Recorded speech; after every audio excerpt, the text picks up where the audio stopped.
So is this working? Yeah, okay. So thank you, Anne, for this great introduction. I'm delighted to be here. Last time I was here was for my job talk, so it's great to be here.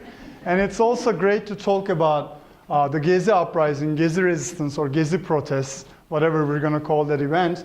An event that has great personal significance, intellectual significance, and political significance for me as well as for the broader Turkey. So today I'm going to be talking about how Gezi resistance has shifted the fault lines of Turkish politics. Many people, probably you have all read about what happened throughout the summer, and you probably heard about all these reports on police violence and resistance, etc., etc. And most of the international coverage focused on this aspect, the violence aspect, which is very important because for weeks, many people like myself, have been surviving plastic bullets and gas capsules aiming our heads. Many people were killed, either directly or indirectly by the police violence. More than 8,000 people were wounded. Many people have lost their eyes. Street animals were killed, etc., etc. And so, police has been attacked mosques, hospital ERs, schools, parks, private homes with gas capsules and pepper gas and water cannons, etc., etc. And then there was the paramilitary, pro-government militia violence, which made things worse.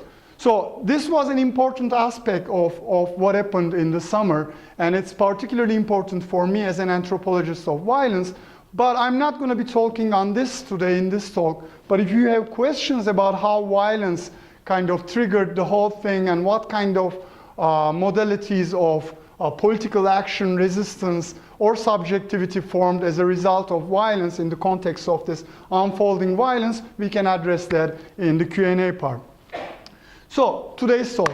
First, let me start with the title. I use protests, even though it definitely exceeded protests. It was more like an uprising, but it's still going on, even though the uprising is over, so I simply called it protests. And eventful history, that's the important part for me. I've been thinking about the changing temporality of, the temporality that we feel in relation to political events, temporality as a social, scientific, or historical category. How can we think about the time dimension of political action? That has been one of my concerns, especially in the context of Gezi. So that's one of the things that I'd like to address today. An eventful history. I use eventful in two senses, mainly. Eventful in the sense of, marked by excited, interesting events, colorful, carnivalesque. But eventful also in the sense of historian / sociologist William Sewell's eventful sociology, in which he singles out different temporalities in historiography, in history writing, and he basically compares what he calls eventful temporality with two different kinds of temporality which he criticizes, and these are experimental temporality and teleological temporality. Now, a teleological temporality is something like, this event, the Gezi uprising, was a necessary step in the modernization of Turkey. It was a middle-class protest. It was going to happen eventually. Of course, these kind of analyses are always retrospective. But generally, historical sociologists writing on these kinds of events try to understand it, as a kind of necessary step or a stage in an unfolding historical process. The experimental temporality, you can see that kind of temporal understanding of the event in the analysis that compare the Gezi uprising with Occupy or Occupy movements or Arab Spring. So the question is that, where does it stand? As if they are the kind of examples of the very same kind of political event. And of course, I'm not against comparisons, and we can talk about how it compares to Occupy movements or Arab Spring, but you also have to understand it in its singularity because it's taking place in a very peculiar context in relation to particular events. And the last thing, the eventful temporality, which I'm going to be employing today, is an approach that tries to understand events as they take place in particular historical settings, which means that, you know, there's a historical setting, a context, but there's also the eventfulness of the event. This event has a particular bearing, has a particular force in the context of history, and, you know, so an eventful approach to Gezi, which I'm going to undertake today, tries to understand how Gezi took place in this particular historical context and how it transformed the particularities of the historical context, the larger structures in which it took place. So this is the kind of approach that I'm going to be taking. But of course, history, I say history, but Gezi is a very recent event. So how can we historicize the contemporary moment? And this is, you know, in thinking about that, I take my inspiration from Jasbir Puar, who writes, who has just recently published Terrorist Assemblages. And so I'm trying to approach this question of how to understand, historicize the contemporary moment through an anticipatory temporality. So kind of an anticipation of a future, a modality that seeks to catch hold of many futures that are still unfolding. So this is the kind of work that I'm still, you know, in process. So this is the kind of line of thinking that I'm approaching this whole thing. Now, so it was an eventful summer. It was eventful, many things happened. There was a lot of joy, sorrow, all sorts of emotions encircled the event. So many people, when I came here to the United States, came back from Turkey where I got my work visa, work permits, many people asked me, why did that happen? You know, instead of asking what happened, many people ask me, why did that happen? And I always felt like this was a charged question. This was a charged question which implied it wasn't supposed to happen.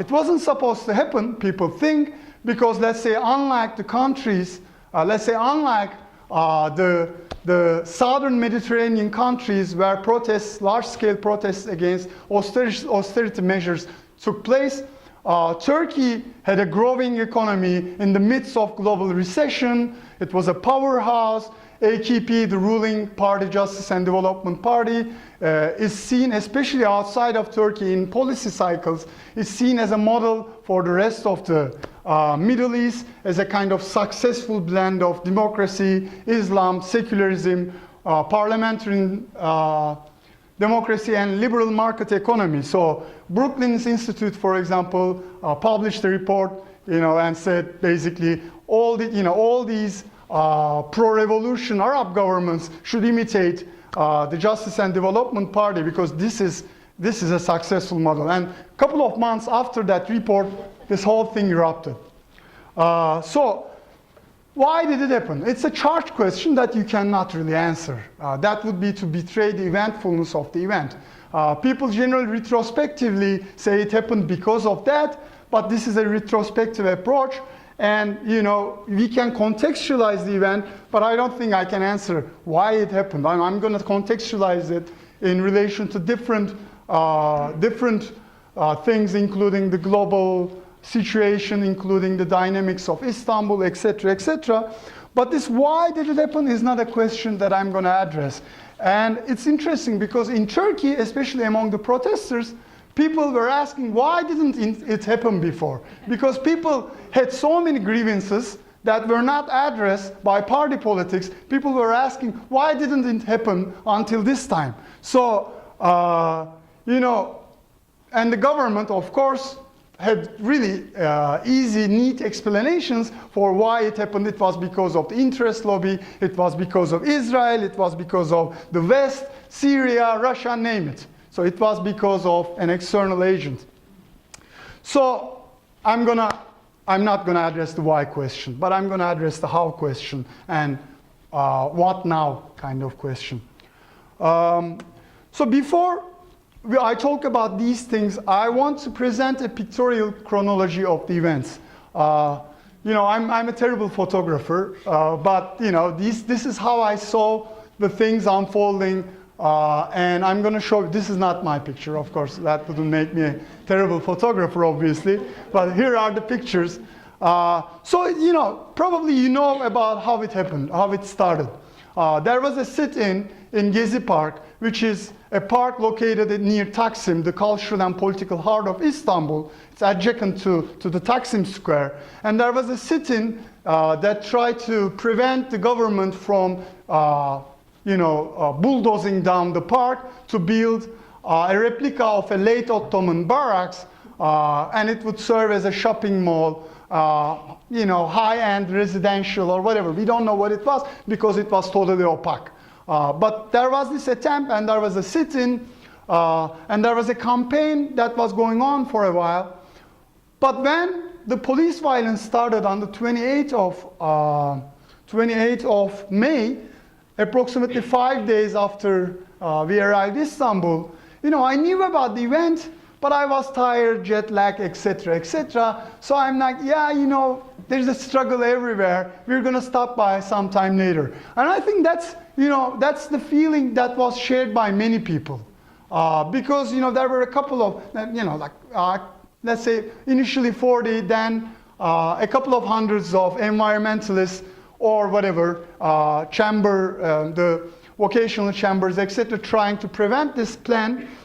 But it wasn't until the 31st of May when people started to flock Taksim. And I was one of these people. During the day, we watched the news, and there was, again, brutal police violence. One of the pro-Kurdish party, BDP's parliamentarian, Sırrı Süreyya Önder, was wounded as a result of police attack. And, we felt, there was this kind of moment where we felt, okay, we're going to go to Taksim. And when we went there, this is Şişli, just before Taksim, there was a crowd. People were coming to Taksim using subway and other means. There was a crowd, and there were already clashes between the police and the protesters, and you can see the tear gas clouds. And then, we said, okay, we're not going to be able to make it to Taksim. But then it started to get crowded, more and more crowded. People were like coming in tens of thousands, hundreds of thousands. It got so crowded, we had never seen something like that, because that was spontaneous. There was no organizer. We had not seen anything like that. And people came, and there were more clashes with the police. And that night, the clashes continued until the morning, when the police said, okay, we're leaving Taksim.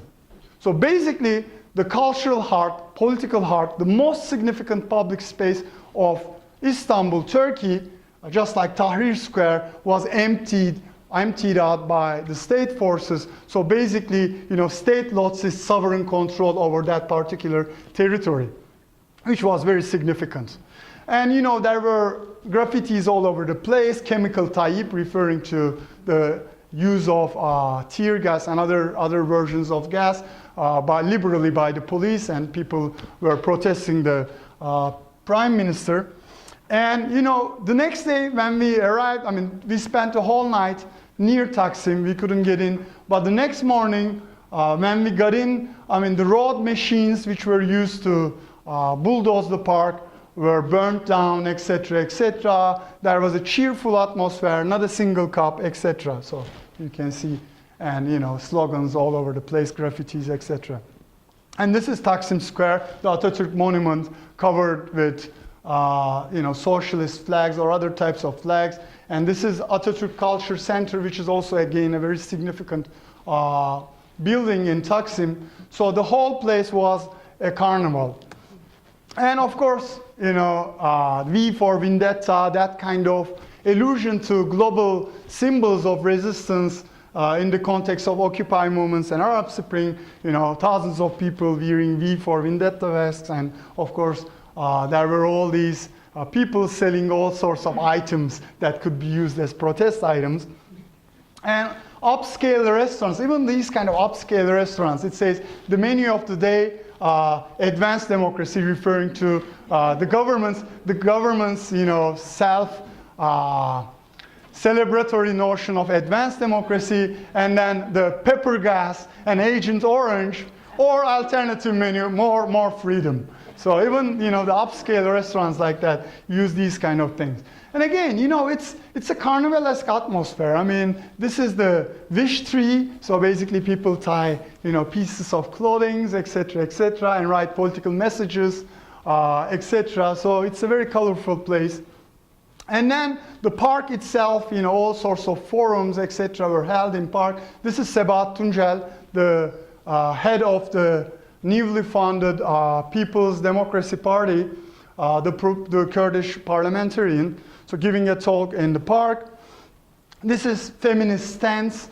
Feminists and LGBT movement were really visible in the park and in Taksim. Again, the Tayyip and harassment-free zone, again referring to the Prime Minister.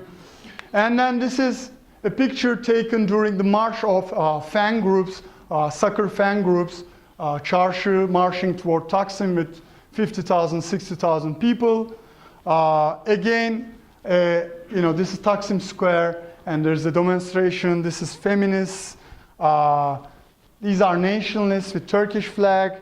And then there's the People's Democracy Congress, the Kurdish leftist kind of coalition. Alevis, and of course you see Ali there, and anarchists, with their black flags. And it's like an art gallery, open art gallery. I mean, all these objects that once belonged to state and the police forces were kind of recycled in creative ways. You see the helmets, police helmets, which were used as flower pots, etc., all sorts of things. Again, a chessboard in which parking poles are repainted. These are cops, and you can see the protesters here with their masks and etc. Very beautiful, kind of. And people putting on graffiti on the wall. This seems like a good picture to me. That's the only picture that I like. And then the road machines painted in pink, showing this kind of a gesture toward the LGBT movement on the one hand, and also, this kind of recycling all these objects that were once used as objects of repression or objects of neoliberal governmentality, and this kind of recycling of them into new forms. That was one of the important things that took place throughout the summer. Anti-capitalism, and then the Çapulcu barber, the community barber in the park. So the park turned into a living space, like communal living space, right? There were people living there in their tents, and there were all sorts of things. A makeshift library, a barber, a revolution market where everything's free, etc., etc. So for weeks, money was not allowed. I mean, of course it was allowed, but there was nothing to buy in the park. Everything was free, and people donated. There was a hospital in the park, etc., etc. And then there were a series of police attacks, which first reclaimed Taksim, cleaned up all this mess, made it really look official and etc. And you can see the cops sitting here with their Thomas, the police panzers. And then it's still, the park itself is still surrounded by barricades, burned out police cars and etc. People sitting and, sleeping on barricades. And then the police forcefully evicted the park, and the protests were all over Istanbul. People crossed once again the Bosphorus Bridge. And this is, I took this picture while people coming from Gazi Mahallesi, a kind of leftist Alevi neighborhood, a kind of working class poor neighborhood in Istanbul, thousands of people walking like approximately 20 miles to get to Taksim. And this is this picture kind of challenges the kind of dominant understanding of Gezi protests as a middle class kind of movement. I mean, there were people coming from all over Istanbul, all these poor neighborhoods were mobilized, etc., etc., just like that. And then, but on the other hand, this is a bad quality picture because I wanted to zoom, but this was taken in Nişantaşı, the most expensive upscale neighborhood of Istanbul, and there were barricades, and people living in Nişantaşı were behind barricades, kind of surreal science fiction kind of scene. And then there were other kinds of things happening. Gezi protesters joined the LGBT Pride, which was, estimated around 100,000 people, but some people say it was less, but it was really, really, really crowded. The most crowded Pride Day of the whole Middle East. And of course, this is a picture that you can see in the Western media. You have the church, you have the mosque, you have the LGBT movement. It's a kind of, yeah. So, and police reclaiming the Gezi Park. Sorry. And then other kinds of political activities were invented.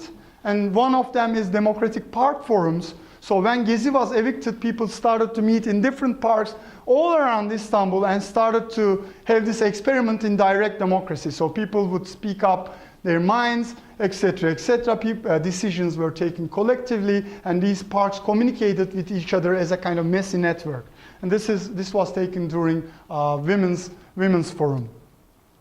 And then there were a series of other protests. This is the pregnant women's protest of this Sufi preacher who said on the TV, pregnant women should not be, strolling around. It's ugly. It's against, so all sorts of things. And there was a protest against that. There was a protest against the privatization of Haydarpaşa train station, which is this kind of old German-style, wonderful building by the sea, and it's one of the places that the AKP government has been trying to privatize. So this kind of protests against the privatization of commons. So you can see the unfolding of the protest wave, which is still going on. Now in Middle Eastern Technical University, clashes are ongoing with the cops, other places too. But the big protest movement seems to be over, right? It's not going on anymore. Now, how can we understand this thing? And I suggest that we look at it on different levels, different analytically interrelated levels. And of course, none of these levels stand by itself as a separate level, but they are interconnected in many different ways. So obviously, one of the levels is the global level. I mean, there's a global crisis that has been on for a couple of years now, and people have been discussing whether the neoliberal capitalism in its global form is likely to survive this kind of crisis. And Slavoj Žižek, the philosopher, discusses several features of this global crisis. I mean, this global crisis is about the further expansion of markets, enclosure of public space, reduction of public services and the curtailment of welfare, and increasing the authoritarian political power. Of course, it's interesting to say that in the midst of, Arab uprisings and etc. But Žižek, a person like Žižek, thinks that, the Arab uprisings who ask for more democracy and the kinds of critiques of what they call bourgeois democracy in the West are basically two facets of the same phenomenon that targets global neoliberal capitalism. And of course, you can see there's this kind of global wave of protests that is finding new homes, nesting in different places. Just after Turkey, it erupted in Brazil. And there's a lot of dialogue between these different kinds of protests, right? I mean, there's a political repertoire, use of public media, V for Vendetta. People are referring to each other's protests from Tahrir to Taksim, from Taksim to Tahrir, and then from Taksim to Rio de Janeiro. People are very much aware and involved in each other's protests, etc. So this is the kind of broadest level, right? And then there are more specific regional dynamics that we have to pay attention to. Turkey, under the rule of the Justice and Development Party, has emerged as a regional powerhouse. It's a European Union candidate. It has benefited a lot from the unrest in other regions of the Middle East and North Africa. Let's say in Lebanon, for example, after the Israeli invasion, the capital from Gulf states found a new home in Turkey. There's a lot of foreign capital inflow to Turkey. And then there's Iraqi Kurdistan, which Turkey uses as a kind of economic niche. There are a lot of economic relations between Iraqi Kurdistan, etc. And the kind of ideological package in which all these processes are taking place is the kind of pro-Islamist open door policy. So we're open to all sorts of flows of capital, and especially from the Gulf come, we are Muslim, we are liberal, that's a good place to invest, etc., etc. And of course, one other dimension of being a regional powerhouse is AKP's and therefore Turkey's involvement in the Arab uprisings, especially in the Syrian civil war. Syrian civil war, as well as the recent things that happened in Egypt, actually challenged the AKP's kind of quest for being this regional powerhouse. First, especially in the context of the civil war, the Alevi minority in Turkey, a heterodox religious sect, which constitutes 15-20% of Turkey's total population, is totally alienated from the government. And they played a key role in the way that protests moved outside of Istanbul to other places, to the border, Antakya, Antioch, etc., etc. And then there was Reyhanli terrorist attacks, which made the Turkish population question AKP's foreign policy in its totality, because that was the single deadliest terrorist attack in Turkey's history, and we don't still know the backstory of it, but it took place again in Antioch, which has this considerable Alevi minority population. And then, again in relation to the Syrian case, there are a lot of questions about the future of the Turkey's transnational Kurdish problem, because Syrian Kurds do have their autonomy right now, and what's going to happen next is a question. Especially nationalists in Turkey are very, very, very kind of worried about the future of the Kurdish problem. So there are all these kind of different things happening in relation to other places in the Middle Eastern region. But there are a lot of grievances in Turkey too. And these are the kind of grievances that rarely find their way to Western media. I mean, AKP's, the Justice and Development Party's hegemony is clear. I mean, they have won 3 elections, and they got 50% of the votes in the last election. They have not ruled Turkey with a coalition government. They were the single party government. They have established this economic growth period, etc.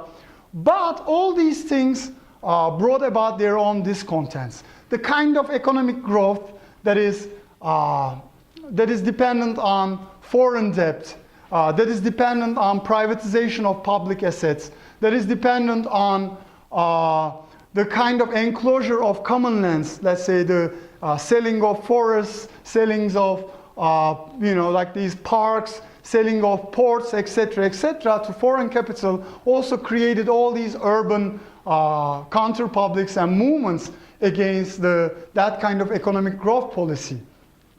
On the other hand, we have 2 processes which kind of bolsters Justice and Development Party's hegemony on the one hand, but also created conditions for the eruption of that kind of protest. One is the neutralization of the Turkish military, which used to be one of the major forces in Turkish politics. And the other is the peace process, the peace negotiations between the Kurdistan Workers' Party and the Justice and Development Party government. Now, in Turkey, there has not been armed conflict. The deaths have stopped in the last couple of years, and because of that, people feel kind of safer to go out in public. And since there's no military to protect the secularism of Turkey, people are kind of interpolated by all sorts of political gestures that invite them. Okay, there's no military. As civilians, you're going to protect the country's secularism. So that finds a lot of echo in nationalist secularist circles. And then at least half of the population, let's say, shares this kind of disillusionment with Justice and Development Party, especially Prime Minister Tayyip Erdogan's authoritarianism and the single man cult that is built around him. He has scolded women, martyrs' families, workers, farmers, anyone, name it. He has scolded all segments of the society. He has this condescending political style which alienates people, etc., etc. There are also these controversial law cases which turned into, most of the population, other than the hardcore nationalists, supported the Ergenekon trials, in which the military members were taken into court because of this planned coup. But then, similarly, at least nationalists supported the KCK trials against the Kurdish political organizations. But then, nearly everybody, even within the AKP, accepted that these turned into witch hunt lawsuits, in which the kind of all sorts of dissidents were punished with very few or no evidence, etc., etc. And then there are concerns over conservatization and encroachment on secularism, Islamization of school curricula, curtailments of women's reproductive rights, ban on alcohol, all sorts of things are going on.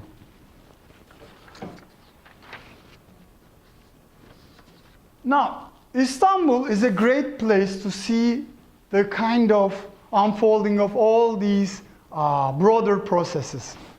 Because Istanbul is the first place that the vote to power strategy of the previous Islamist party, Welfare Party, started. There was this kind of neo-Ottoman conquest imagination that was really powerful. I mean, we're gonna get Istanbul back and give it to its real owners, which is the kind of marginalized, pious population, right? And under the AKP rule, Istanbul is imagined as this conservative, neoliberal global city, right? I mean, and there are all sorts of processes that support that kind of vision. There's land grab, privatization of ports, like Haydarpaşa. There are ecologically devastating massive development projects like the Third Bridge, Canal Istanbul. There are all sorts of urban renewal and gentrification processes like the eviction of Roma and the eviction of urban poor from Taksim area. And as a result of all these, we see the blossoming of right to city and urban social movements, not only in Istanbul, but all over Turkey. And finally, coming back to Taksim area. Taksim, being the political and cultural heart of cosmopolitan Istanbul, is a kind of very, very, very symbolic site for this project of Istanbul as a neoliberal, conservative global city. The AKP government has always been really, really, really obsessed with the project of cleaning away Taksim and this kind of gentrifying and commercializing it in a way that the symbols, the historical symbols and memories of Taksim area would be erased and new symbols would be inserted. For example, all these discussions over whether to build a mosque in Taksim or whether to build the Topçu barracks, the late Ottoman military barracks in place of Gezi Park are consequences of this kind of project. So the Taksim, this kind of neo-Islamist, neo-Ottoman theme park, that's the kind of thing that it has been evolving to. Then all these processes came together in the context of the Gezi uprising, which brought together vast array of grievances and different political views. As I said, this turned into a kind of communal place. People hailed it as Taksim Commune. And during the event, I wrote this paragraph, which kind of hailed it as a very strange kind of assemblage. I was basically saying, although the overall tone and core organizations are most leftist, this is such a diverse and rhizomic collectivity, one of the strangest assemblages I've ever seen. Socialists, anarchists, environmentalists, feminists, LGBT activists, vegans, vegetarians, social democrats, it goes on and on. Students, blue collars, TV stars, lumpen proletariat, sex workers, MPs, CEOs, all sorts of ethnicities, all sorts of religious backgrounds, all sorts of organizations. So this is the tear gas-induced birth of a Durkheimian moment infused with a Locke, Mills, Marx, Lenin, Bakunin, Gandhi, Bookchin, Shariati-inspired conflict. This is a radical, artistic, and revolutionary experiment in democracy, coexistence, humor, and resistance, etc., etc. So there was this kind of radical multiplicity.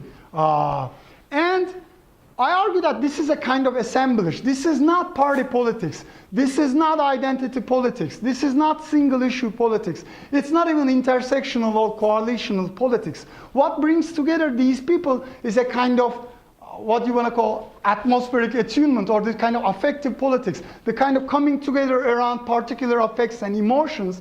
And this kind of affective politics that brings together this affective assemblage makes the whole thing a very kind of unpredictable and hard to contain kind of event.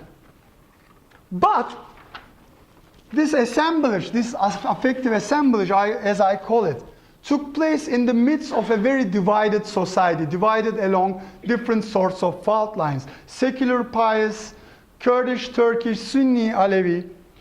And the government, in its attempt to beat the protests, used these fault lines very effectively and tried to demonize Gezi. I mean, looters, çapulcu, ayyaş, drunkards, questioning sexual mores, women are sitting on laps of men, kind of words coming from the mouth of our prime minister.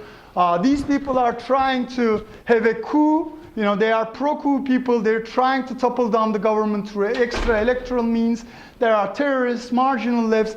Basically what the government is trying to do is to kind of locate the event back on the fault lines of Turkish politics, right?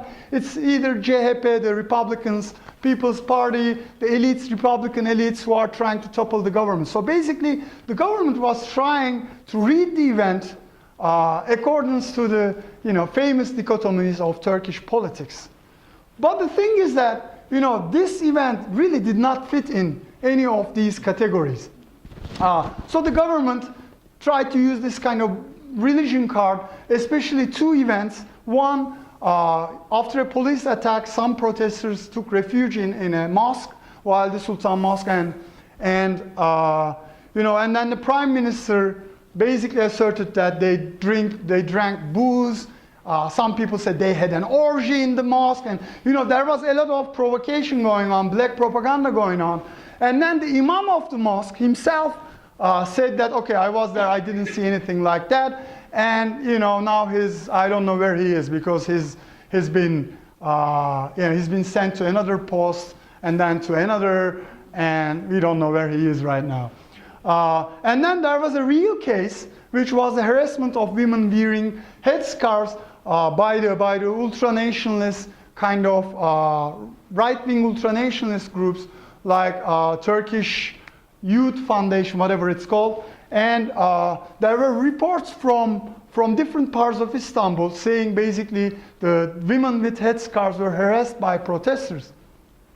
We don't know, we don't know what happened exactly, but we know that at least some incidents took place, and this was effectively used by the government to say, look, these are harassing our sisters with headscarves, etc., etc. The other propaganda technique that the government used was to basically assert that the whole thing was designed in order to thwart the peace process. So basically, these people are trying to stop the peace negotiations between the government and the Kurdish movement. That was one of the main arguments of the government. But there was such a radical pluralism, and of course this again, the nice kind of picture, right? The dervish, whirling dervish with a gas mask, come, whoever you are. And actually it became this kind of symbol of the radical pluralism represented in the park.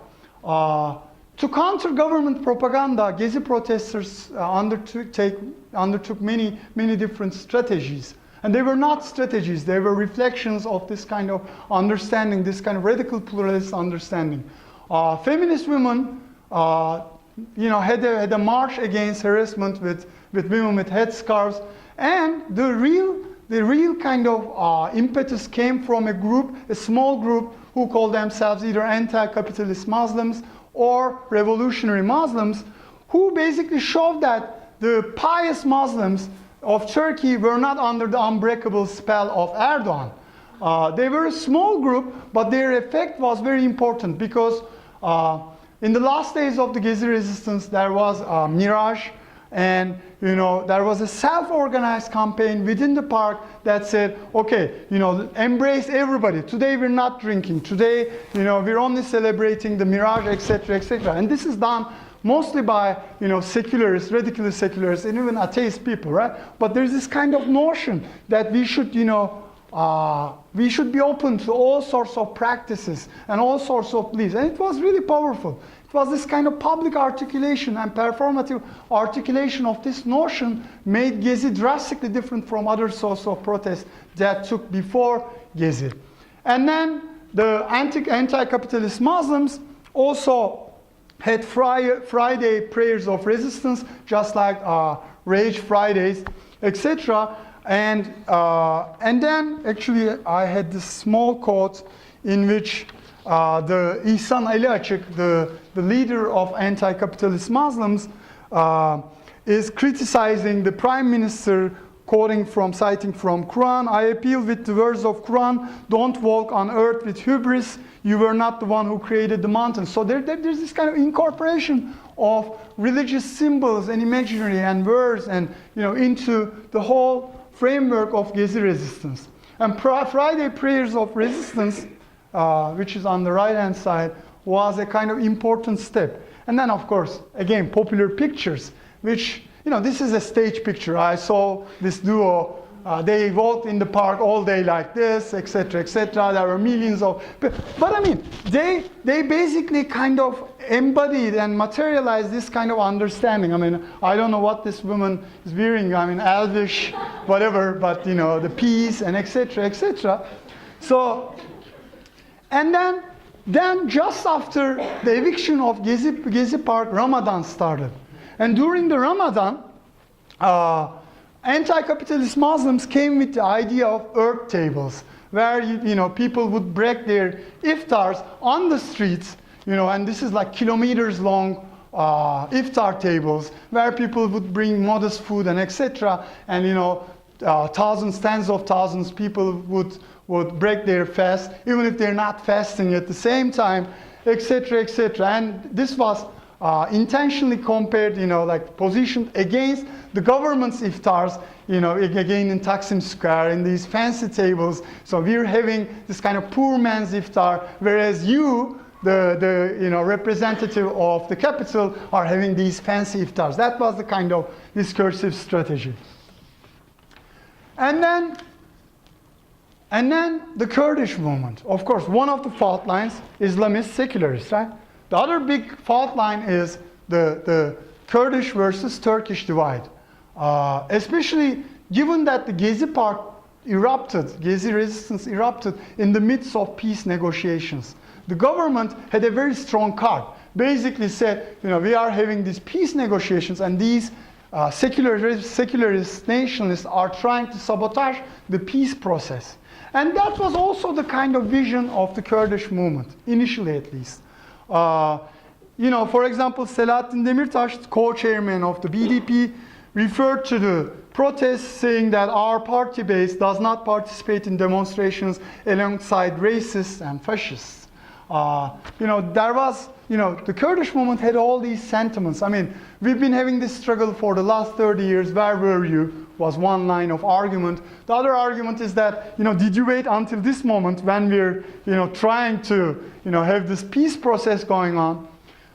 So the Kurds did not participate in the protests en masse. There were individual Kurdish politicians, there were parliamentarians from the pro-Kurdish BDP, but the Kurdish movement was not visible in the park or in Taksim, especially in the first days of the protests. Then there was another unconnected protest in Lice, in the Kurdish province, where the military opened fire against unarmed civilians, and a young boy named Medeni Yildirim was killed.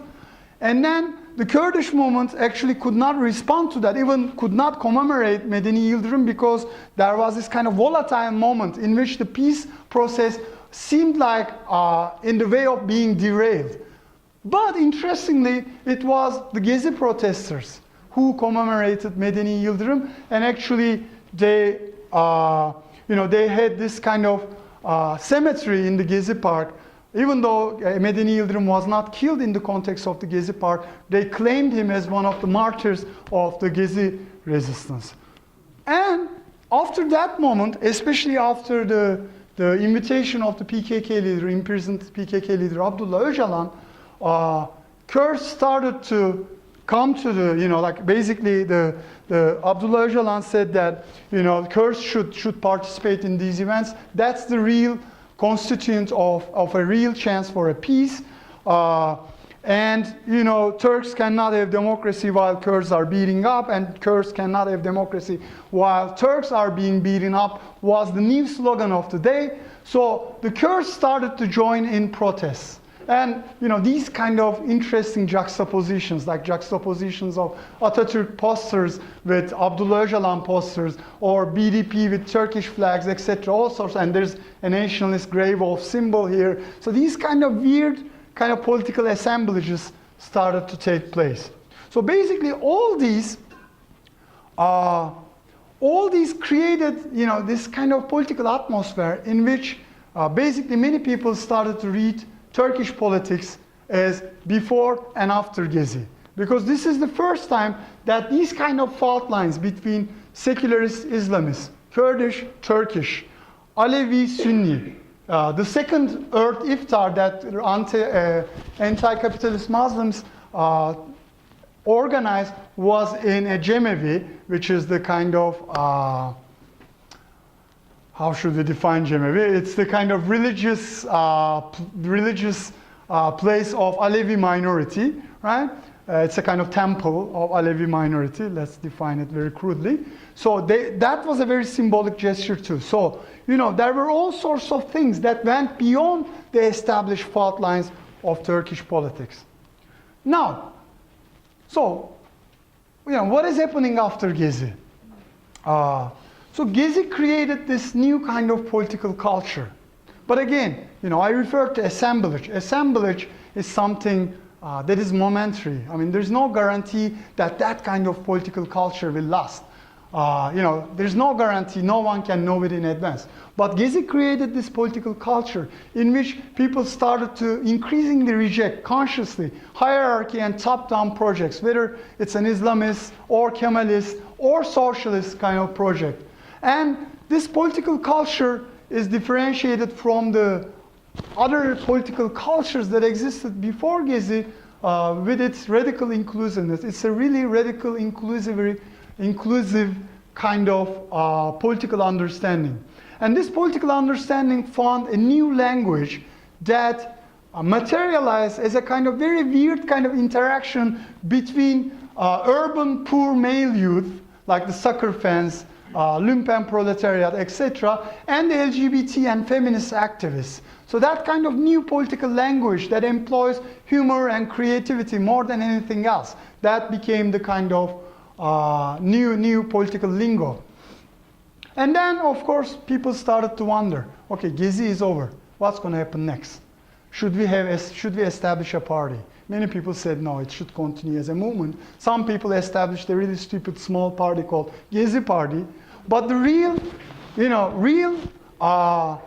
the kind of legacy of Gezi probably is claimed now by the People's Democracy Party, a kind of umbrella party that brings together parts or portions of Kurdish movements with Turkey's left social democrats, LGBT feminist activists, etc., etc. And for example, it has 50% women code, 10% LGBT code. These kind of things were not there in Turkish politics, especially LGBT code, which is a direct result of the Gezi process.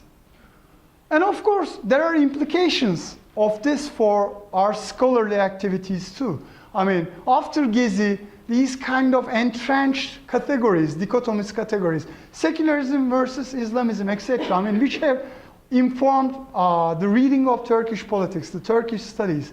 We have to rethink about the validity of them in the post-Gezi area. Of course, fault lines are still there, but we have to be careful not reproducing the things that are already questioned in practice. So that's the kind of lesson for Turkish studies, and I think I should stop here and take your questions. Thank you for listening.